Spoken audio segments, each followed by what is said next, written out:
acá vamos a retornar toda esta segunda parte que nosotros estudiamos. ¿Recuerdan cómo arrancamos acá, no? Arrancamos nuestro cuatrimestre pandémico, arrancó así, con la idea de que teníamos un tren de bits. Hoy es una clase que tenemos 1 horita y a Dios gracias tenemos un tiempito como para mirar para atrás, creo. Arrancamos con un tren binario, está bits. Ustedes llegaron acá para estudiar ingeniería electrónica. Y bueno, el tren binario es como un caballito de batalla para todo lo que aprenden, ¿sí? Procesamiento digital de señales, arrancan con análisis 1, contra las funciones, después se enteran que todo va a ser ceros y 1, y entonces se preguntan para qué me enseñaron todo lo de todas las funciones reales, y siempre me voy a dejar con ceros y 1. Pero bueno, tiene sentido, porque finalmente el tren binario es una abstracción de algo que en la práctica no es totalmente un tren binario. Pero hasta este punto de su formación, ustedes no se habían preguntado cuáles son las dificultades de transferir información de un punto origen a un punto destino.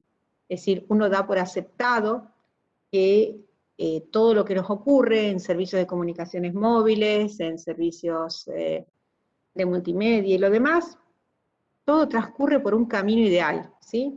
En el cual la señal sale y llega a destino sin ningún problema. Bueno, y ahora lo que aprendimos, transcurridos menos de 2 meses, Nati, más o menos así arrancamos, creo, ¿no? Sí.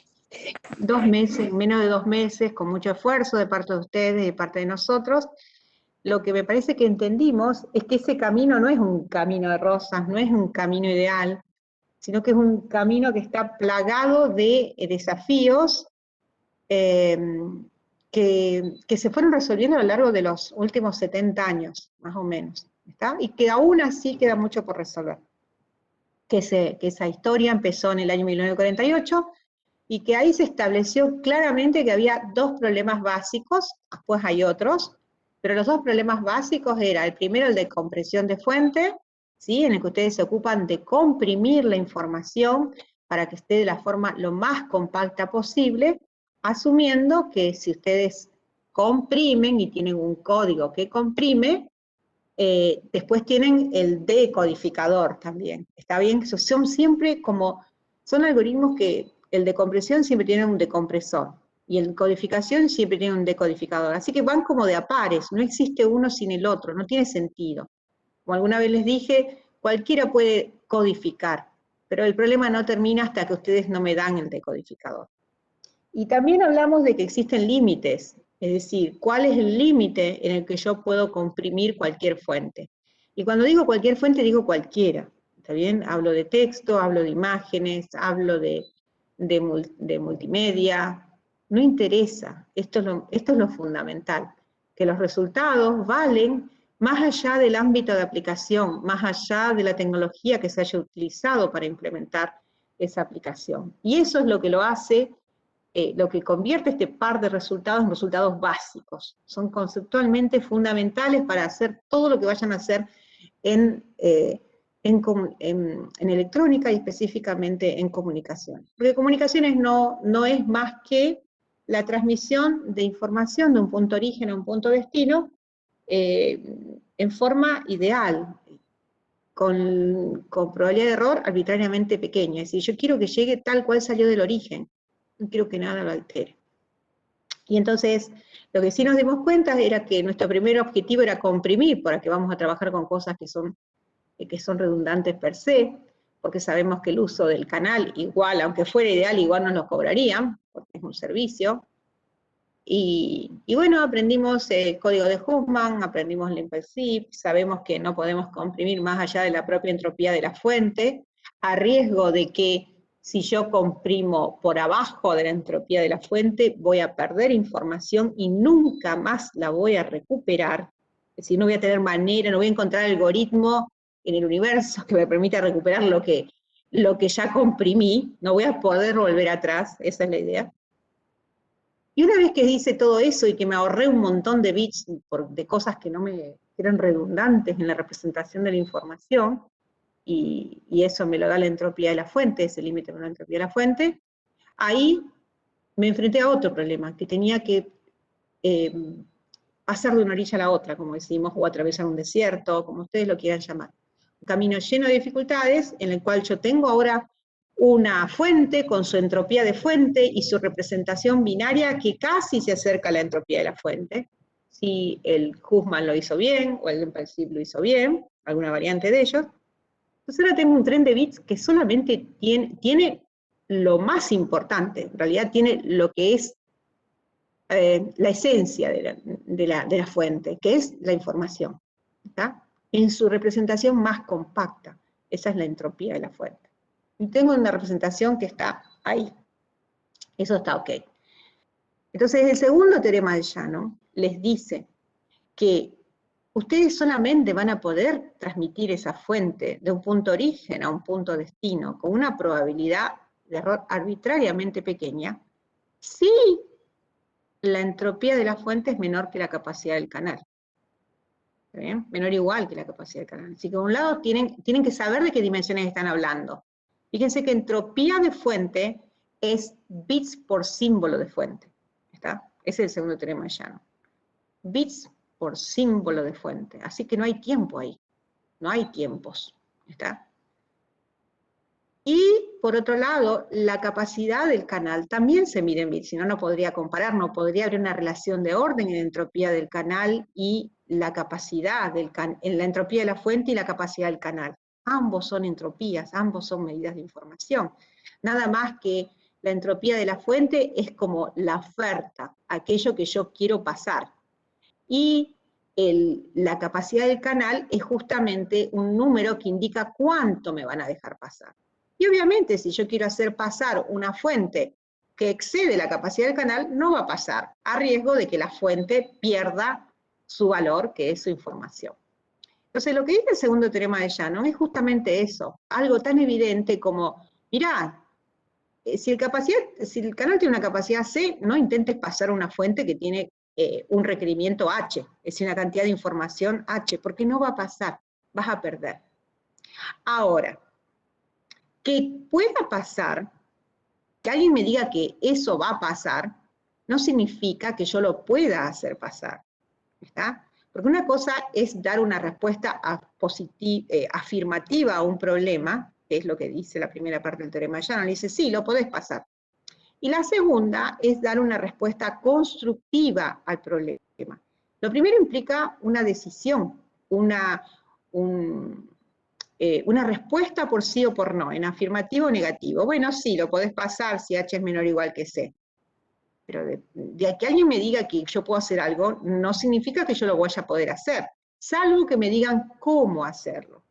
Y una pista de cómo hacerlo está en la segunda parte del teorema de Shannon.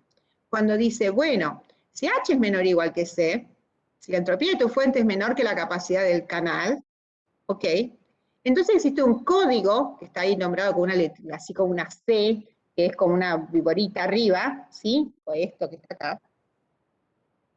Lamentablemente capacity y code y lo que normalmente se utiliza para nombrar un código coincide. Entonces existe un código C de tasa R igual a K sobre N. ¿Quién es K? ¿Quién es K? Ya ahora sabemos, en el caso de Hamming, el K es 4 y el N es 7. Existe un código C de tasa eso. Ustedes lo miran, la cantidad R es una cantidad adimensional, porque está diciendo bits de información sobre bits totales de la palabra código. Existe un código C de tasa R igual a K sobre N, finita. Finita, ¿qué quiere decir?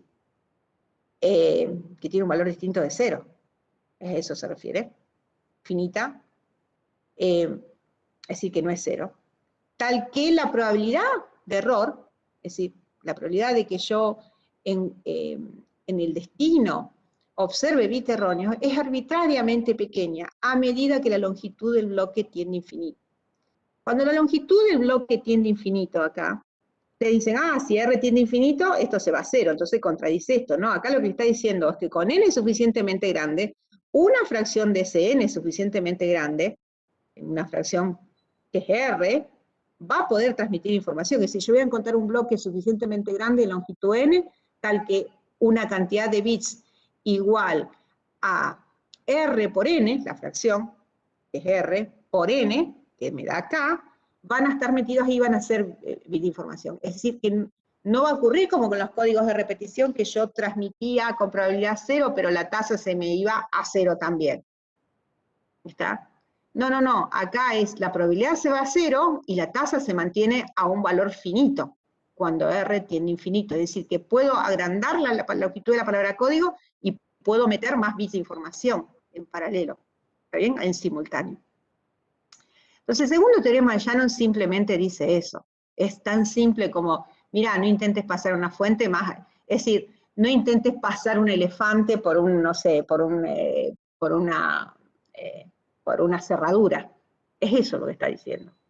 No vas a poder, tenés que pasar exactamente lo que se puede. Pero el segundo es que le dice cómo hacerlo, de alguna manera les da una pista, pero no le termina de decir, porque le dice, existen códigos de tasa R, le da un método básico, pero no le dice quién es el código. Entonces los últimos 70 años, y los que vienen también, van a ser para descubrir esos códigos que nos permiten asegurar esta condición única, que es una probabilidad de error arbitrariamente pequeña, sin importar cuán difícil sea ese canal. Es decir, dice que si H es menor que C, entonces la H ya medio que la conozco. El problema es que muchas veces no conozco el C. La capacidad del canal no siempre es conocida.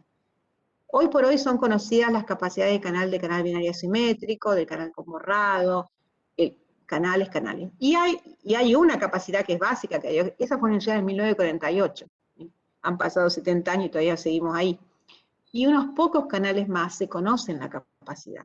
Pero incluso la capacidad de canales con inserción y borrado, que son típicos en alta velocidad, no se conoce.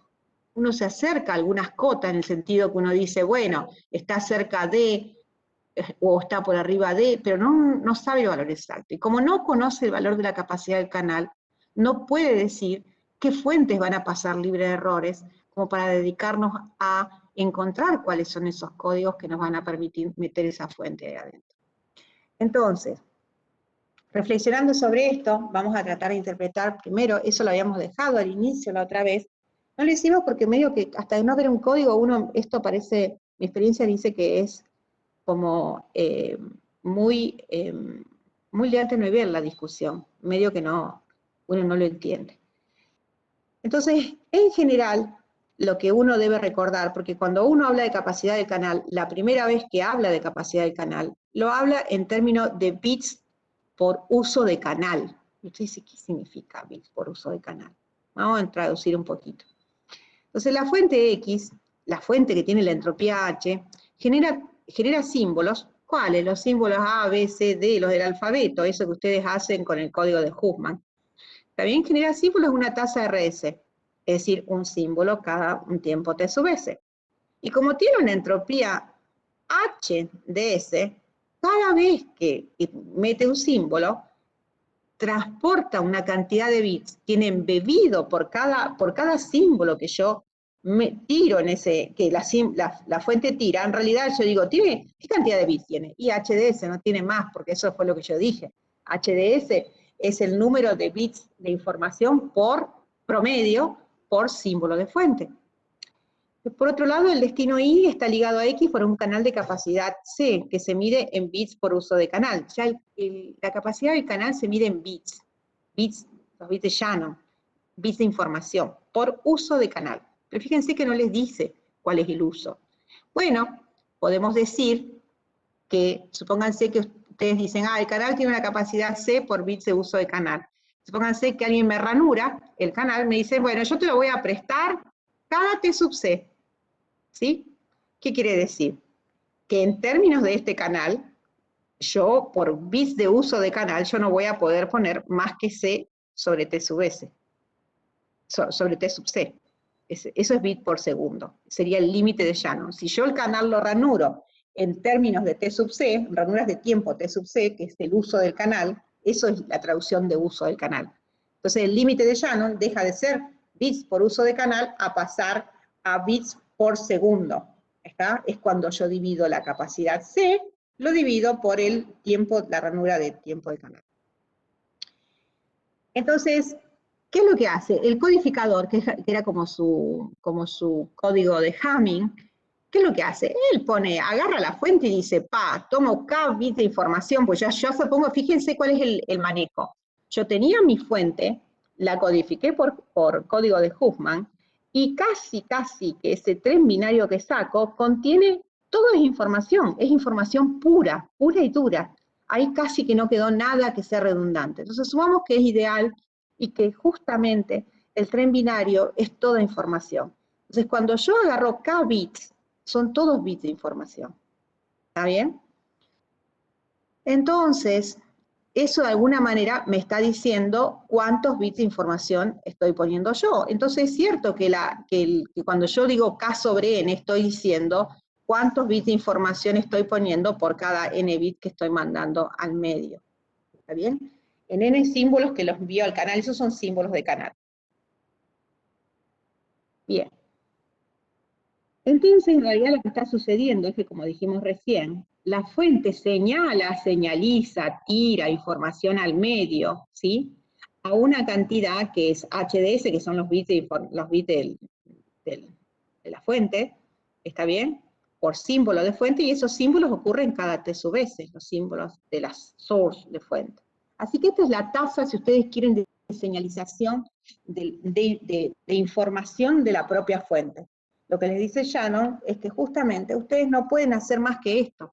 Ustedes no pueden meter más bits de información por unidad de tiempo que lo que permite el canal, que habíamos visto que era C sobre T sub C. Así que, cuando ustedes ponen esto acá y lo reordenan un poquito, ¿está? Lo venimos acá, es lo mismo exacto. Te dice, ¿cuál es la máxima entropía de fuente que yo puedo lograr? Pónganle. Sí, la máxima entropía de fuente que yo puedo lograr, una fuente binaria, es 1. ¿Listo? Entonces, para el canal binario simétrico, ¿sí? En ese caso particular, la máxima entropía de fuente que yo podría pensar es 1, con lo cual, de acá les sale que justamente la tasa de codificación es menor o igual que la capacidad. Es decir, estas son dos expresiones que uno lo debe tener claro. Esta es la expresión por bit de canal de uso en términos de la fuente y la capacidad del canal. Y en términos prácticos, para un sistema totalmente binario, se traduce en que este valor R no puede superar a la capacidad del canal. Entonces, esto tiene una implicancia práctica. Cuando ustedes hagan los ejercicios, van a tener que verificar que esto se verifique. El R no puede superar a la capacidad del canal, porque si yo lo hiciera, estaría contradiciendo esta condición. ¿Está? No puede ser eso. No pueden hacer pasar un elefante por una cerradura, básicamente. ¿Está? Bien. Entonces, una vez dicho esto, entonces está claro que la entropía de la fuente que yo quiera transmitir tiene que ser inferior, no puedo hacer más que eso, lo cual implica un doble requerimiento, caracterizar a la fuente y caracterizar al canal, y no siempre lo puedo hacer. ¿Está? ¿Cómo voy a transmitir si yo ya sé que eso es efectivamente así? Bueno, tengo que buscar un código que me permita transmitir a R menor que C, menor o igual que la capacidad del canal, donde R es K sobre N, K bits de información, N son las redundancias. Bien, entonces eso lo dijimos, pero eso sucede. Nosotros aprendimos cuál era el canal binario simétrico y en eso no había problema. Entonces ahora la pregunta es, ¿cuál es la capacidad de los sistemas reales en los cuales el tren binario es contaminado por ruido gaussiano? Y eso fue lo que llegamos ayer. Ayer intentamos resolver todo esto y llegamos acá. Llegamos a este modelo. Este modelo en el cual, ¿qué es lo que sucede? Yo tengo la señal que estoy transmitiendo, el tren binario, que llega a un receptor, el receptor modelado por el subfiltro frontal, el primero, el que lo recibe. El ruido se cuela en forma aditiva, es decir, que entra y se cuela junto con el tren binario, y es filtrado por esto para recién entrar, producir la decodificación, si ustedes quieren. Entonces, este filtro es un filtro pasabajo que está limitado al ancho de banda de la señal. Y esto nosotros asumimos que es un ruido gaussiano. Ya lo sabemos nosotros, y es el único tipo de ruido que así sucede. Si tengo ruido gaussiano a la entrada de un sistema, de un filtro lineal, la salida es también gaussiana. Y eso es súper importante. No hay otra distribución de probabilidad que les genere esto. Y esto también tiene que ver con el hecho de que la distribución gaussiana es una distribución límite. Ustedes tienen una cantidad de variables aleatorias, que ustedes saben que tienen una distribución común pero desconocida, ¿está? Y tienen muchas de estas variables. En general, la suma de esas variables, cuando la cantidad de variables es muy grande, le da una gaussiana cuando n tiende a infinito. Y si ustedes tienen infinito y lo recortan al infinito, van a seguir teniendo infinito, no hay mucho ahí. Eso explica que a la salida de un filtro lineal ustedes también tengan una gaussiana. ¿Está? Bien, y esa hipótesis es importante, porque si acá el ruido era blanco, gaussiano, de valor medio nulo, el valor medio nulo, si es nulo acá, el valor medio nulo a la salida es el mismo. ¿Está? Y para sacar la desviación estándar, que es el otro parámetro de la gaussiana, uno puede ver cuál es en la interpretación, la desviación estándar, en realidad no, sino su varianza. La varianza tiene que ver con la potencia promedio, ¿está? Total. Pero como la potencia de continua es cero, porque el valor medio es cero, les queda directamente que es la potencia observada en el sistema. Entonces, lo que tengo acá es que este es el tren binario, este es una señal, es un ruido aleatorio gaussiano, y en la salida voy a tener la señal, porque esto no lo corta, la señal estaba limitada a W, por lo tanto pasa limpia sobre el filtro, y esto, que era un ruido gaussiano, va a pasar como ruido gaussiano limitado en banda a W. ¿Está bien? Ya no va a ser un ruido que va a estar presente en toda la banda de frecuencia, sino limitado a la banda de paso. Por eso tiene el W acá. El W acá, fíjense que acá le falta. Esto porque acá es como un ruido free. Existe en todas las frecuencias. Acá no, solo va a existir en esa banda de paso. Bueno, entonces lo que dijimos acá es este modelo, que el ruido se superpone a la señal que llega a destino, que es aditivo, gaussiano y blanco, en el sentido blanco, en el sentido que la densidad espectral de potencia es plana sobre todas las frecuencias conocidas, que el valor medio es cero y que la densidad espectral de potencia es n0 sobre 2, como lo vamos a ver ahora. N0 es un parámetro que depende de la temperatura. Y hay otras constantes físicas involucradas. Entonces, lo que tenemos es que el ruido blanco gaussiano se puede modelar así. Tiene una densidad espectral de potencia cuya altura es n0 sobre 2. ¿Eso qué dice?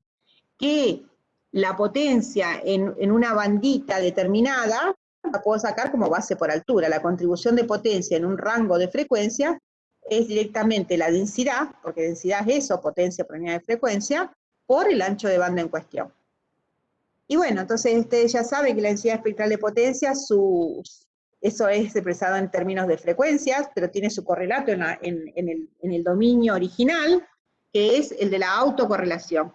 La autocorrelación es la antitransformada de la densidad espectral de potencia, ya lo sabemos, y como esto tiene una transformada plana, en la densidad espectral, la antitransformada es una función impulso, igual a la altura de esa constante, que es n0 sobre 2. Esto es simplemente lo básico que tienen que saber del tratamiento en el dominio frecuencial y de autocorrelación del ruido blanco gaussiano. Ok, entonces lo que dijimos es que la banda de paso de la señal, acá, está bien si yo le pongo un W, la cantidad de potencia que observo en esa banda de paso es el área del rectángulo. Y este rectángulo tiene un ancho que es 2W, ¿está bien? Y una altura que es n0 sobre 2. Por lo tanto, el área ahí abajo es n0b, ¿está bien? Donde W es el ancho de banda de la señal. Ok, entonces yo ya tengo a la salida del filtro en cuestión, cuál es la potencia de ruido. Y como la potencia de continua es cero, la varianza que mide esa desviación va a coincidir con la varianza de ese ruido gaussiano, que yo ya sé que es gaussiano, este que está acá es gaussiano, va a coincidir con esa potencia. observada en esa banda de paso. Y por lo tanto ya tengo la distribución de densidad de probabilidad del ruido a la salida del frontal que recibe la señal en el receptor. Y ese ruido tiene esta distribución. 1 a raíz de 2 pi sigma y a la menos b cuadrado sobre 2 sigma cuadrado. Fíjense que eso lo que le está diciendo es que cuando el valor del sigma cuadrado aumenta, ¿sí? Esto se va a cero. La exponencial se va a cero y este valor tiende a ser un valor grande. Por el contrario, ¿sí? Cuando este valor es chiquito, cuando la varianza es pequeña, ¿sí? Este valor es grande y todo esto se va a cero. ¿Está bien? Entonces, lo cual está bien que sea así porque le está diciendo que cuando la varianza es grande, y bueno, cuando la varianza es grande yo voy a tener una posibilidad alta de observar un valor grande, valores relativamente grandes, porque B está entre menos infinito e infinito, B pertenece a los reales. ¿Tá? Para cualquier valor de B esto se potencia si es así. Bueno, y entonces lo que quiere decir es que los valores de B chiquitita, B corta, están acá, son estos ejes. Esta es la densidad de probabilidad. Por lo tanto, la probabilidad de observar un rango de valores de B, de voltaje, ¿está bien? Uno de estos, la probabilidad de observar entre este valor y este, tengo nada más que entrar acá con el valor, está bien, y calcular el área bajo la curva. Esa es la probabilidad. ¿La puedo calcular? Sí, porque conozco que esta curva está centrada en cero y tiene la desviación estándar, que es lo único que necesito. Esto, para calcular en forma completa ese ruido, bajo la hipótesis que es gaussiano, yo lo único que necesito es la desviación estándar, y ya la tengo. Esto depende de constante física y W, el ancho de banda. Ya está, ya lo tengo. ¿Está? La varianza la tengo acá. Así que eso está completamente caracterizado. Entonces ya está. Yo tengo mi señal, que yo ya la mandé y por lo tanto la conozco, y que tengo caracterizado en forma estadística el ruido. ¿Está? Eso es genial. Y entonces, ¿para qué me sirve esto? Es decir, ¿para qué está dando vuelta con este tema? Y acá ya acá tengo el gran problema. Acá ya tengo lo que va a entrar al decodificador o aquel dispositivo que va a decidir del tren de bits que viene contaminado con este ruido, tiene que separar X del ruido. Básicamente yo recibo una mezcla de la señal más del ruido y tengo que separar la señal del ruido. ¿Y cómo hago? Y bueno, esto dependerá de fíjense que si el ruido ese es muy pequeñito, a mí me será fácil discernir quién es X a lo largo del tiempo. Pero si el ruido empieza a molestar y es aleatorio, va a hacer que yo me confunda. Fíjense si mi detección del tren binario es por alguna detección de flancos, como usualmente sucede. ¿Está bien? Algunas veces se detecta por flanco. El ruido, al ser aleatorio, puede dar vuelta a esos flancos y puede ser que yo me equivoque. ¿Está? Entonces, digamos, en este punto yo tengo exactamente lo que va a entrar al sistema de detección, aquel que me permite separar el tren binario del ruido gaussiano. Entonces, las características del ruido influyen en el rendimiento de ese sistema que permite separar la señal del ruido. Entonces, ahora yo me pregunto, ¿qué tan bien lo puedo hacer? Y ese qué tan bien lo puede hacer es básicamente la capacidad del canal. Significa qué tan bien puedo extraer la información X cuando está montado el ruido aleatorio gaussiano sobre la señal X. Entonces digo yo, bueno, vamos a ver. Lo primero que observo es que mi señal y el ruido son independientes. Acá no hay dependencia entre el ruido existe porque existe, ya está. Entonces, ahora recuerdo alguna pequeña relación, voy a recordar esta relación de información mutua, ¿sí? Pero antes voy a recordar quién es H, la entropía. Esto lo tengo que plantear en términos de la H chiquitita, porque la señal que tengo acá es real, porque si bien el tren binario es discreto, el ruido es real, es una señal analógica, así que la señal analógica más una señal discreta le da analógica. Por lo tanto, todo lo tienen que plantear en términos de entropía entropía diferencial. Ok, entonces la H de I dado X, ¿está bien? Es decir, ¿qué me queda a mí? ¿Qué incertidumbre me queda a mí en I, dado que observé la señal? ¿Está? ¿Y quién es I? I es X más N, así lo modelé yo, era aditivo el ruido, dado X. Entonces, si yo observo la entropía diferencial de X más N, dado X, la única incógnita que me queda acá, la única incertidumbre que me queda, es la del propio ruido, H de N. Ah, bien, ¿quién era H de N? Y ya vimos que la entropía máxima, lo vimos ayer, la entropía máxima que yo puedo tener, en el ruido en particular, la máxima sucede y el valor es este que tengo acá. El valor lo vimos acá. Lo vimos acá. Ahí está. El valor máximo que se tiene, se puede calcular, es este que está acá. Entonces ahora sí, si X tiene una potencia promedio P en el espectro W, si yo a la señal X, que es una señal aleatoria, tengo que calcular por su densidad espectral de potencia, no puedo hacer otra cosa. ¿Está? Porque es una señal aleatoria. E Y tiene una potencia promedio, si esto es cierto, si tiene una potencia promedio P en el espectro W, la potencia total observada en ese espectro, en la banda de paso de la señal es P, quiere decir que la señal esta, que es la suma de las dos, como las señales son independientes, la potencia de la suma es la suma de las potencias. Como esta tenía P y esta tenía N0W, como dijimos antes, la potencia que tiene I en la banda de paso de la señal es P más N0W. ¿Ah? Hasta ahí. Entonces ahora me pregunto, ¿cuál es la capacidad del canal C, dado la potencia de señal, la constante N0 que modela la potencia de ruido a la entrada del sistema, y la W, que es el ancho de banda de la señal? Entonces lo hago acá, y ya estamos cerca. Digo, la información mutua entre X e Y, que finalmente me define la capacidad, se puede escribir así, con dos versiones. Uno la mira desde la salida o la mira desde la entrada. Entonces, H de I menos H de I dado X. H de I es H de I, chiquitita. Y H de I dado X, como dijimos recién, acá, es H de N. Ok. Vamos acá. ¿Quién es H de N? Esto ya, si N es gaussiano, ¿sí? Lo habíamos visto acá. Es esto. La entropía es esto. Se puede calcular. Lo tengo acá. ¿Y quién es H de I? Ah, bien. Acá tengo lo siguiente. Yo tengo que I, acá hay un pequeño truco. Yo tengo que I es X más N. Yo tengo que este es gaussiano. Entonces la entropía de I sola, la entropía de I es la entropía de X más N. Ya nosotros sabemos que como esta es gaussiana, la entropía máxima de una variable aleatoria sucede cuando una variable aleatoria continua sucede cuando ella es gaussiana. ¿Está? Entonces, la entropía de I máxima va a ser cuando I sea gaussiana. Dado que N es gaussiana, esto fuerza a que X también tenga una distribución gaussiana, ¿tá? Para que I sea máxima. Recuerden que la entropía, la capacidad del canal requiere que yo maximice sobre todas las distribuciones posibles de fuente. Entonces asumo, para que esto sea máximo, yo digo, C es máximo sobre todas las funciones de densidad de probabilidad de esta X.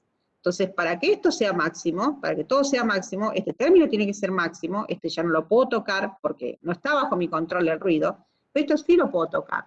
Entonces, ¿cómo lo puedo tocar? Y bueno, maximizando esto. ¿Cómo maximizo esto? Como las otras X de Y son independientes, X de N son independientes, N ya lo tengo, X tiene que ser max, la suma tiene que ser máxima, luego esto fuerza a que X sea gaussiana.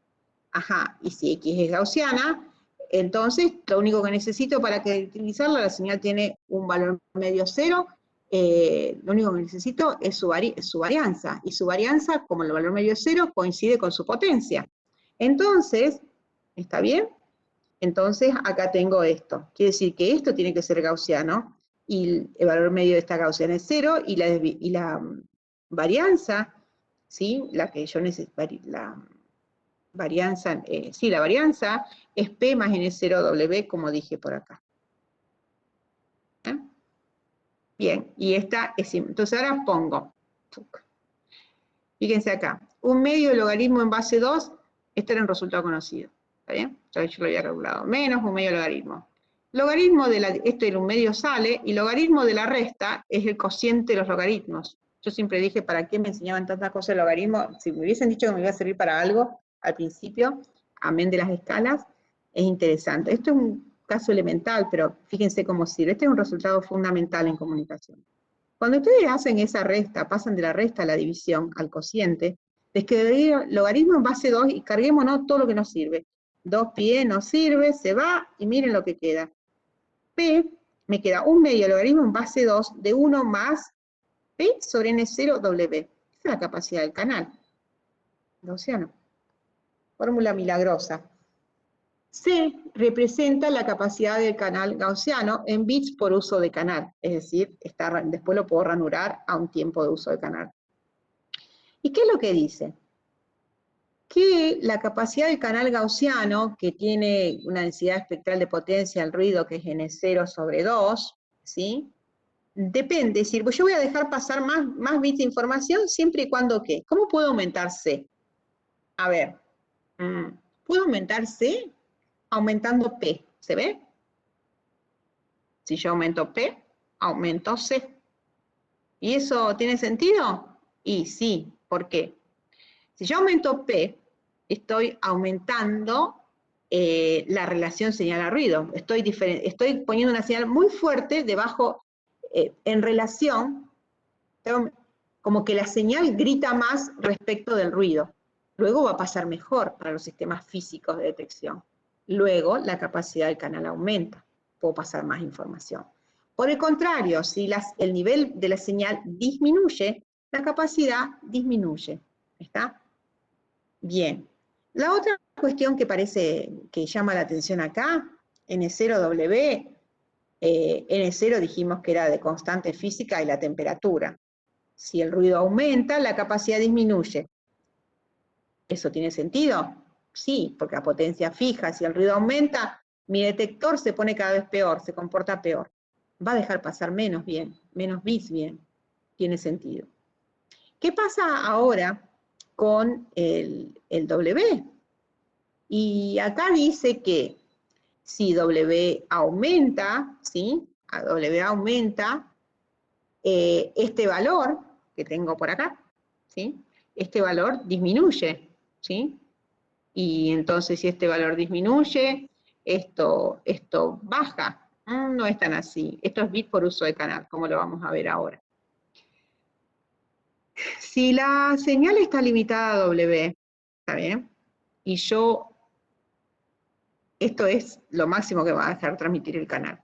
Entonces imagínense ahora una señal limitada a W, que yo la muestreo, como en un caso ideal, la muestreo a 2W, es decir, muestreo, ya sabemos en tesis, que yo sí tengo una señal analógica con ancho de banda finito, banda de paso, yo la puedo muestrar a 2W, 2 del ancho de banda de la señal, e igual recuperar la señal. ¿Está? Estos son todos los mismos juegos. Puedo representar una señal en forma analógica completa o en digital, medio digital, porque no es, el muestreo todavía no está completamente digital. Pero supónganse que yo la muestreo a 2W. Esa es la ranuración que yo voy a hacer. Entonces quiere decir que voy a usar el canal cada 1 sobre 2W. Quiere decir que la capacidad del canal expresada en bits por segundo va a ser esta que está acá. Digamos, el T sub C, que es el uso de canal, se va a reemplazar por el 1 sobre 2W. ¿Está bien? Y entonces cuando hago eso, ¿está bien? Pido 2W por 1 sobre 2W, y entonces me queda W logaritmo en base 2 de no sé qué. Y esta fórmula acá ya sí tiene importancia, el W. Acá hay una cuestión que es súper importante.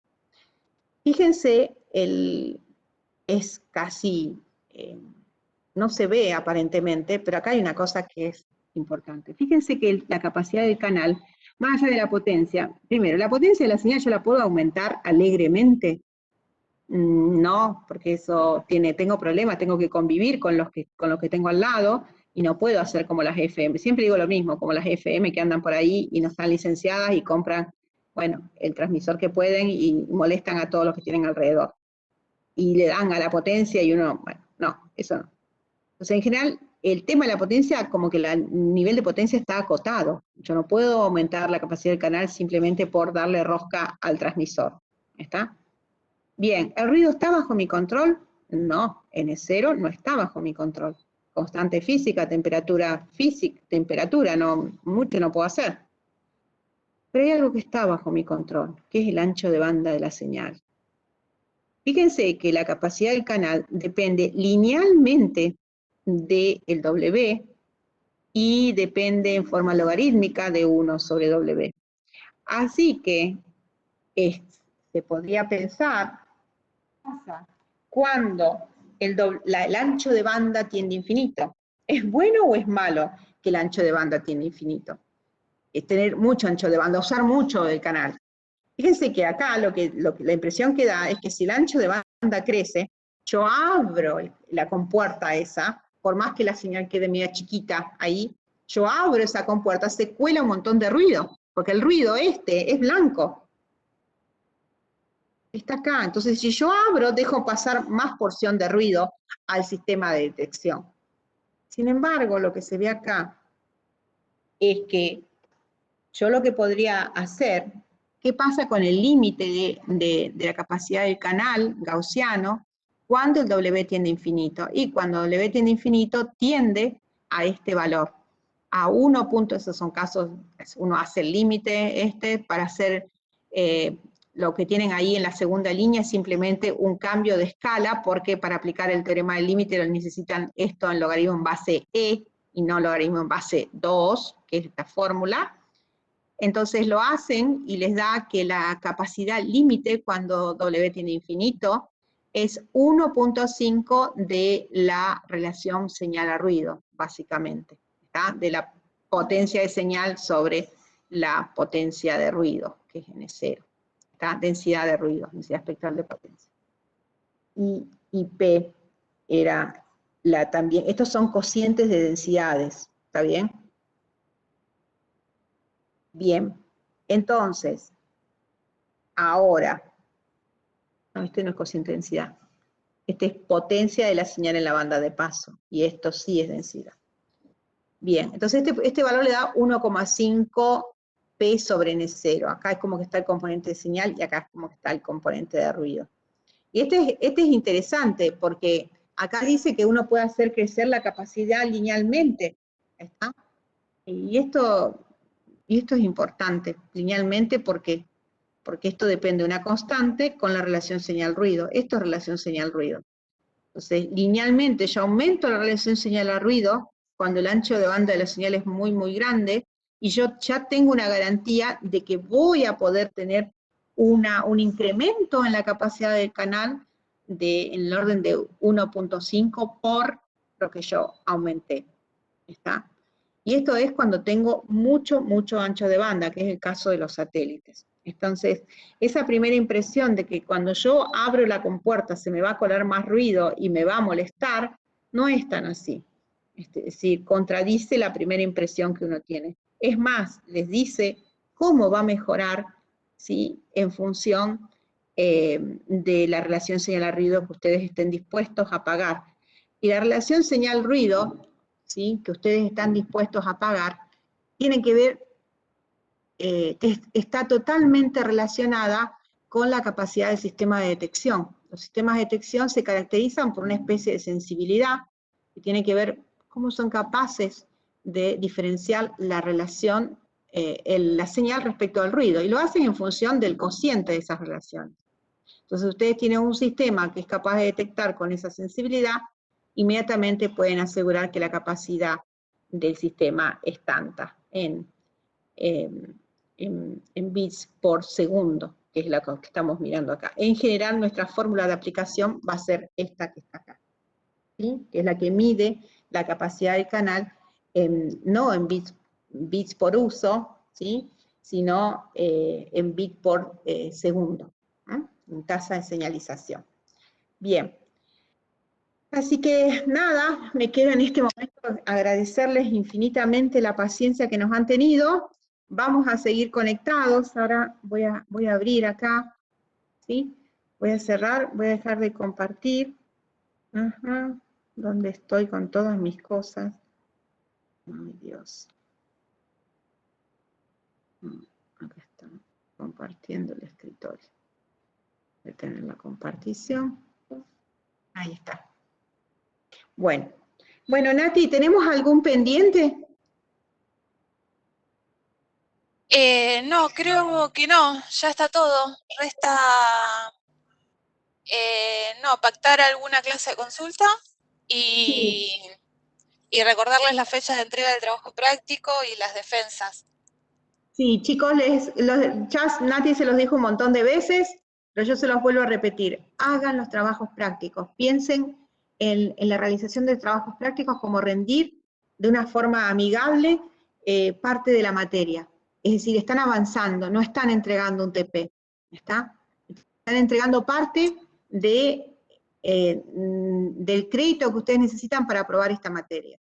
Entonces, mírenlo, es una inversión, aplíquense, ¿está? Y nos tienen a nosotras totalmente dispuestas para resolver sus dudas en forma interactiva. Así que, bueno, yo los invitaría, ¿tenemos alguna clase pactada, no te pusimos ayer o no? No, no pusimos clase de consulta todavía. Vamos a asumir que la fecha que tengamos es la que tenemos establecida. ¿Es Que para es el cuándo, 11. Nati? El 15. 11, El martes 11, 11. claro, ¿a cuánto estamos? Estamos hoy a día Hoy es 20. 21, No, hoy ve- es 21, 22. 22 22. ya. Qué Sí. horror. 22. Así que nos queda, si lo ponemos en una semanita, estamos hablando del otro jueves, ¿no? ¿Ya cuánto estaríamos? Sí, el jueves 29, que ellos tienen que entregar el trabajo práctico también. Claro. Y yo les diría quizás el martes, ¿estaría bien, Nati? O, no El sé. martes 27. Sí, Sí, no sé ellos porque tenían ese día, martes 27, examen, por eso me pidieron correr la entrega el 29. bien. Y A lo encima, mejor el miércoles le queda bien, a lo mejor. chicos, ¿qué les parece el miércoles? No, a mí las dos fechas me vienen bien. A mí Dale, también las entonces, dos fechas me vienen bien. el miércoles, ¿les parece, no sé, tipo 3 de la tarde? ¿Vos, Nati, podés a las 3 más o menos? Sí, creo que sí. Sí, Bueno, en todo caso se los comunicamos, pero va a ser en esa banda, entre las 2 y las 4. ¿Les parece bien? Sí, me parece bien a mí. Sí, me parece bien. Bueno, entonces nos reunimos, eh, por ahí vemos incluso, no sé si lo vamos a hacer les pasamos la plataforma, porque esto es media dura. La idea es que sea interactiva, chicos. Queremos que sea interactiva realmente, para que ustedes pregunten libres, así que nos abrimos las cámaras, nos dedicamos un tiempo a nosotros, ¿sí? A preparar sus exámenes y nosotros a ayudarlos. Así que le vamos a pasar eso, o le pasamos probablemente un link de esto, y si no un link de Meet. Ya está. ¿Está? sí, sí. Para que podamos ser más free. Es eso. La plataforma de Cisco es divina, porque como que nos administra todo, ¿no es cierto, Nati? Nos deja, queda toda la huella de todo lo que hicimos. Y en ese sentido está muy bien. Pero por otra parte es como dura. Así que bueno, probablemente pongamos ya, creo que ya con esto ya lo confirmamos, y yo no Sí, creo que tenga ningún sí. problema. Yo 3 de ahora la armo el tarde, enlace sí, para Nati, el 3 de la tarde. 3 de la tarde del miércoles 28 y por Meet armo ahora cuando cortemos y les envío por el campus. Después aprovecho para contestar dos consultas que están haciendo ahí. Una es que los horarios de defensa ya están subidos al campus, están dentro de la carpeta prácticas 2021 del módulo de TI. Hay un archivo que se llama defensas TP1 y TP2 y está la fecha y el horario para cada uno de ustedes y el enlace para conectarnos. Búsquense ahí, ya están todos, cualquier cosa si no me escriben. Y me preguntan si van a poder ver las correcciones antes de la presentación del TP. No, la idea es, yo hago una revisión sobre el TP para ver más o menos qué es lo que hicieron, pero después lo vamos viendo juntos durante la defensa y vamos charlando durante el encuentro. La nota es aprobado o no aprobado. Así que, digamos, no tengan miedo con eso. Sí, la idea es que les sirva el aprendizaje, chicos, porque para que los corrijamos juntos es un esfuerzo enorme para nosotros también. personalizado y demás, pero bueno, es lo que toca. ¿Está? La idea es que les vaya bien, y nadie aprende sino a partir de sus errores, esto es así, ¿sí? Entonces, si les salió bien, estupendamente, genial. Y si no salió, nada, hay que resolverlo y tratar de entender dónde nos equivocamos y por qué. ¿Está? Sí, si hay errores graves, se les va a pedir que, bueno, lo vamos a charlar ahí, ver si lo comprenden y se les va a pedir que rehagan el ejercicio, en todo caso. Bueno, en general, bueno, también decirles que con esta metodología nosotros, años anteriores, en general los resultados han sido muy positivos, pero Sí. nosotros comprendimos que digamos, el único camino para tener un rendimiento que les permita aprobar es esto, hacer bien los TPs, equivocarse, seguirlos, discutir los errores, no hay otro camino, ¿sí?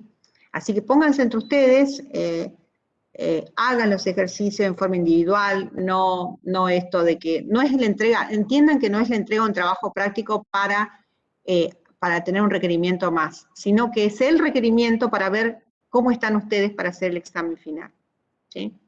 Es eso, nada más. Bueno, gente, un placer haber trabajado con ustedes, seguimos, nos encontramos el miércoles 28, ¿sí? Gracias, profe. Nada, hasta luego. Consultita, Gracias, profe. Elizabeth. Sí. Las diapos que estuvimos viendo hasta Ahora las subo ya, ahora. Ah, Las tengo bueno, editadas. excelente, listo.